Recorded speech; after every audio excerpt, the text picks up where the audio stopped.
Hello दोस्तों, नमस्कार। आप सभी का स्वागत है हमारे यूट्यूब चैनल रविंद्र खाती सीआरपीएफ पर। तो बहुत लोगों के जो है मैंने जो पिछले वीडियो बनाए थे बीएसएफ के जो जवान अभी पेंशन गए हैं उनके बारे में, तो वहाँ पर बहुत लोगों के कमेंट आए कि सर इनको जो एक साथ जो राशि मिलती है जमा, तो एक मुश्त राशि जिसको बोलते हैं, तो वो कितनी मिली है ये तो आपने बताया ही नहीं।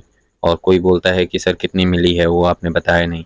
तो कोई बोलता है सर कि 20% ही क्यों मिला सर। तो सारे सवालों के जवाब मैं आज यहाँ पर एक साथ एक वीडियो के माध्यम से आप लोगों को दूंगा।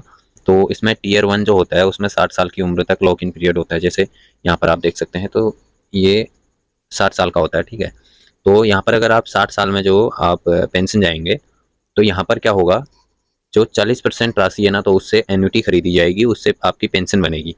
और जो इसका 60% जो है आपका, तो ये आपको डायरेक्ट दे दिया जाएगा। और इसमें मैं आपको बता दूं, ये जो 60% आपको दिया जाएगा इसमें टैक्स नहीं लगेगा, ठीक है। इसमें आपको टैक्स नहीं लगेगा 60% में। और ये जो बचा हुआ 40% है, इसकी एन्युटी खरीदी जाएगी और उससे आपकी पेंशन बनेगी। तो अब हम यहाँ पर बात करते हैं कि यहाँ पर एनपीएस से निकासी के बारे में हम बात करेंगे। तो यहाँ पर समय से पहले अगर आप उसको निकालना चाहते हैं, तो यहाँ पर क्या होने वाला है, 5 साल बाद निकासी संभव, लेकिन 80% राशि से एन्युटी पेंशन खरीदनी होगी और 20% राशि एक मुश्त निकाली जा सकती है। तो यहाँ पर क्या है कि आप कभी भी जाओ, मतलब अगर आप एक बार भर्ती हो गए उसके बाद जो है कभी भी अगर आप जाते हैं अपनी मर्जी से, तो यहाँ पर क्या होगा, आपका जो पैसा होगा उसका 80% जो होगा उससे एन्युटी खरीदनी पड़ेगी आपको, और 20% राशि जो है आप ले सकते हो उसको, ठीक है। या फिर आप ऐसा कर सकते हो कि आप 100% जो है उसकी पूरी की पूरी एन्युटी खरीद के उसकी पेंशन बनवा सकते हो। या फिर आप 20% ले सकते हो और 80% की जो है एन्युटी खरीद के उसकी पेंशन बनवा सकते हो।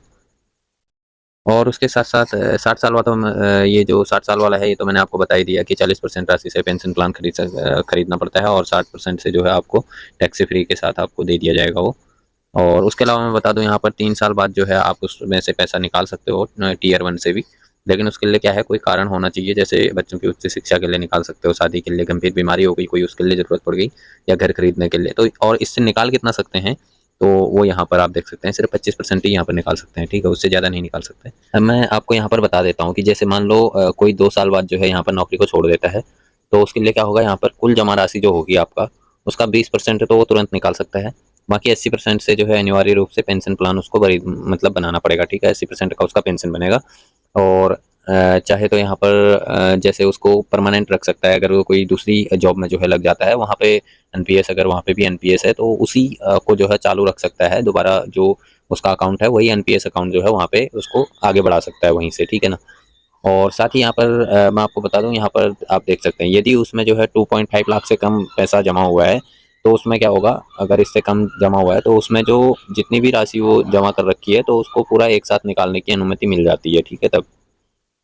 लेकिन 2.5 लाख से जो है नीचे जमा होना चाहिए, तभी उसको पूरा निकाल सकते हैं। अगर 2.5 लाख से ऊपर है तो फिर वही 20% आप निकाल सकते हो, और 80% जो है उसका आपको पेंशन बनाना पड़ेगा, या फिर पूरे का पेंशन बना सकते हो। और या फिर उसको, अगर आप दूसरी जॉब में जा रहे हो वहाँ पर भी एनपीएस है, तो उसी एनपीएस अकाउंट को जो है आगे बढ़ा सकते हो, उसी को चालू रख सकते हो, ठीक है, उसी में इन्वेस्ट करके। अब मैं एक चीज़ आपको बता दूं, यहाँ पर एनपीएस में रिटर्न एथिक तो है, रिटर्न एथिक है, लेकिन ये क्या है, ये मार्केट लिंक्ड है, ठीक है। तो जिस प्रकार से ये मार्केट से लिंक है, तो उस हिसाब से इसका कुछ कहा नहीं जा सकता। जैसे कि कभी अगर मार्केट ऊपर गया तो हो सकता है आपको ज़्यादा परसेंट मिल जाए, और अगर मार्केट नीचे गिरता है तो हो सकता है आपका जो प्रॉफिट था वो भी आपका माइनस में चले जाए। जैसा कि आप यहाँ पर देख पा रहे होंगे, 5 साल बाद एनपीएस छोड़ सकते हैं, लेकिन पेंशन तुरंत नहीं मिलेगी। 80% राशि से इक्विटी खरीदनी होगी, जिससे पेंशन 60 साल बाद शुरू होगी। अगर एनपीएस में 2.5 लाख से कम जमा होता है तो पूरी राशि निकाल सकते हैं, कोई पेंशन उसमें नहीं मिलेगी, ठीक है। तो यहाँ पर आप इसको देख सकते हैं, यहाँ पर जो बताया गया है कि यहाँ पर तुरंत जो है ये पेंशन नहीं मिलने वाली है, इसको 60 साल के बाद ही जो है पेंशन शुरू होगा। और यही चीज़ जो है यूपीएस में भी है, और यही चीज़ जो है एनपीएस में भी है। अगर किसी का कोई क्वेश्चन हो तो कमेंट बॉक्स में कमेंट करके पूछ सकता है। तो एक बार मैं आपको यहाँ पर दिखा देता हूँ। आप लोग बोल रहे थे कि भाई जो यहाँ पर एनपीएस का जो है वो तो यहाँ पर दिखाया ही नहीं है। तो ये जो सीपीएफ अमाउंट है ना, तो यही एनपीएस का अमाउंट है, और यहाँ पर 5,46,000 जो बना है यही एनपीएस का अमाउंट है, ठीक है। और ये कितना 20% यहाँ पर दिख रहा है आपको, 20% लिखा हुआ है। तो ये 20% ही मिलता है, क्योंकि यहाँ पर जो भी 60 साल तक नहीं करेगा ना, तो अगर 60 साल के बाद जाता है तब वहाँ पर वो क्या करता है, 60% निकाल सकता है, ठीक है। और 40% से इक्विटी खरीदनी होती है जिसकी पेंशन बनती है, ठीक। और अगर वो 60 साल से पहले जाता है ना, तो वहाँ पे उसको 20% जो है निकाल सकता है, और बाकी का जो है 80% की इक्विटी खरीदता है, जिससे 60 साल पूरा होने के बाद पेंशन बनती है। ठीक है, ये चीज़ है। और इसके अलावा और तो कुछ बताने की ज़रूरत है नहीं, यहाँ पर सब कुछ क्लियर हो गया होगा आपका। और एक चीज़ यहाँ पर ये है कि यहाँ पर जो 60% जैसे इकट्ठा देने की बात कही गई है 60 साल में, तो यहाँ पर 60% जो है आप इकट्ठा ले सकते हैं। आप चाहे तो 85% 50% भी ले सकते हैं और 50% की भी इक्विटी खरीद सकते हैं, या आप चाहे तो पूरे का पूरा भी जो है यहाँ पर इक्विटी खरीद सकते हैं। लेकिन ज़्यादा से ज़्यादा आप जो कैश ले सकते हैं वहाँ से इकट्ठा ले सकते हैं वो 60% है। 60% से कम कितना भी ले सकते हैं, लेकिन 60% से ऊपर आप नहीं ले सकते हो। आप चाहो तो पूरे का पूरे का इक्विटी खरीद सकते हो, लेकिन 60% से ज़्यादा 1 रुपया भी यहाँ पर आप नहीं ले पाओगे।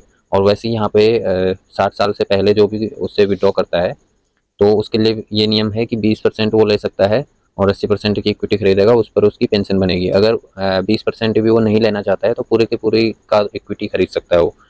ठीक है, या तो फिर अगर वो किसी सरकारी जॉब में कहीं पे है, तो यहाँ छोड़ के दूसरी सरकारी जॉब में जा रहा है, तो वहाँ पर इसी एनपीएस अकाउंट को कंटिन्यू कर सकता है। तो आप सभी लोगों के पॉइंट क्लियर हो गए होंगे। अगर आपके पॉइंट क्लियर नहीं हुए तो कमेंट बॉक्स में कमेंट करके पूछ सकते हो। और हमारे चैनल पर नए हैं तो चैनल को सब्सक्राइब जरूर कर दें। वीडियो अच्छा लगा हो तो वीडियो को लाइक करें। और सब्सक्राइब बहुत कम लोग कर रहे हैं, तो यहाँ पर देखते सभी हैं और उसके बाद जो है सब्सक्राइब यहाँ पर कोई भी नहीं कर रहे। बहुत कम लोग हैं जो सब्सक्राइब कर रहे हैं। तो सपोर्ट करो यार, अगर सपोर्ट ही नहीं करोगे तो फिर हमारा इतना मेहनत करने का मतलब क्या है फिर। तो अगर आप लोगों को हमारे द्वारा दी गई जानकारी अच्छी लगी हो तो वीडियो को लाइक जरूर करें, और हमारे चैनल पर नए हैं तो चैनल को सब्सक्राइब कर लें। वीडियो देखने के लिए धन्यवाद। जय हिंद, जय भारत।